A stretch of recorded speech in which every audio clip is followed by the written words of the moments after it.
ଗଛ ଏ ଗଛ ଗଛ ଗଛ ଗଛଟିଏ ଗଛ ବଞ୍ଚିଲେ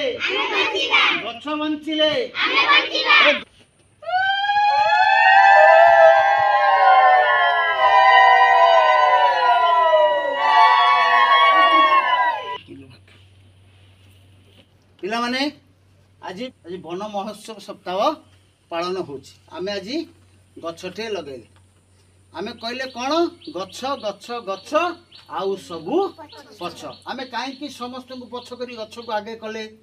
ଗଛଟିଏ ମାଟିଏ କାହିଁକି ଆମେ କହିଲେ? ଆମେ ମା ସହିତ କାହିଁକି ଗଛକୁ ଗୋଟେ ମା ସହିତ ଆମେ କାହିଁକି ତୁଳନା କରେ ସେ ବିଷୟରେ କହିବା। ଯେମିତି ଆମେ ଛୋଟରୁ ବଡ଼ ହେଉଛେ ଆମ ମା ଆମକୁ ଲାଳନ ପାଳନ କରୁଛି। ଆମେ ସକାଳୁ ଉଠିଲେ ଆମେ ତ ସକାଳୁ ଉଠୁଛେ ମା ଆମକୁ ଉଠେଇ ଦେଉଛି, ଦାନ୍ତ ହସେଇ ଦେଉଛି, ଗାଧେଇ ଦେଉଛି, ଡ୍ରେସ୍ ପିନ୍ଧେଇ ଦେଉଛି, ତାପରେ ଖାଇବାକୁ ଦେଉଛି। ସେମିତି ଗୋଟେ ଗଛ ଆମକୁ ସେମିତି ଖାଇବାକୁ ଦେଉଛି, ଗାଧେଇ ଦେଉଛି, ସବୁକିଛି କରୁଛି। ଏଇ ଗଛ କେମିତି କରୁଛି?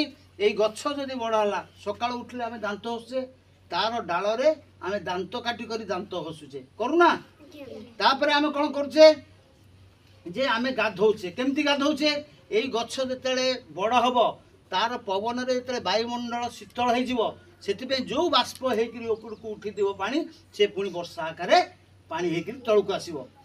ଯେମିତି ତଳକୁ ଆସିବ ସେଇ ପାଣିରେ ଆମେ ଗାଧଉଛେ। ମା ଯେମିତି ଆମକୁ ଗାଧେଇ ଦେଉଛେ ସେମିତି ଗଛ ପାଣି ଆଣିକିରି ଆମକୁ ଗାଧେଇ ଦେଲା। ଏଇ ଗଛ ଦ୍ୱାରା ଆମେ ଗାଧେଇ ପାରିଲେ। ଆଉ ତାପରେ କ'ଣ ହେଲା? ଆମେ ପିନ୍ଧୁଛେ। କ'ଣ ପିନ୍ଧୁଛେ? ସାର୍ଟ ପ୍ୟାଣ୍ଟ ସବୁ ପିନ୍ଧୁଛେ। ଏଇ ସାର୍ଟ ପ୍ୟାଣ୍ଟ ଦ୍ୱାରା କେମିତି ହେଉଛି ନା ଏଇ ଗଛ ଗୋଟେ କପା ଗଛ ଅଛି ସେଥିରୁ ତୁଳା ବାହାରୁଛି, ଆଉ ତୁଳା ଦ୍ୱାରା ସୂତା ହେଉଛି, ସୂତା ଦ୍ୱାରା କପଡ଼ା ହେଉଛି, ଆଉ ସେ କପଡ଼ା ଆମକୁ ଡ୍ରେସ୍ କରିକି ଆମେ ପିନ୍ଧୁଛେ ତା ଦ୍ୱାରା ଏଇ ଗଛ ଦ୍ୱାରା। ତାପରେ ଆମେ ଖାଉଛେ। କେମିତି ଖାଉଛେ? କେମିତି ପନିପରିବା ହଉ, ଗଛ ହଉ, ଧାନ ଗଛ ହଉ, ବିରି ଗଛ ହଉ, ବଡ଼ ବଡ଼ ଫଳ ଗଛ ହଉ, ଯେଉଁ ଗଛ ସେଇ ଗଛ ଆମକୁ ଖାଇବାକୁ ଦେଉଛି। ଆମେ ଯାହାଦ୍ୱାରା ଆମେ ଖାଇକିରି କ'ଣ କରୁଛେ? ଆମେ ବଡ଼ ହେଉଛେ।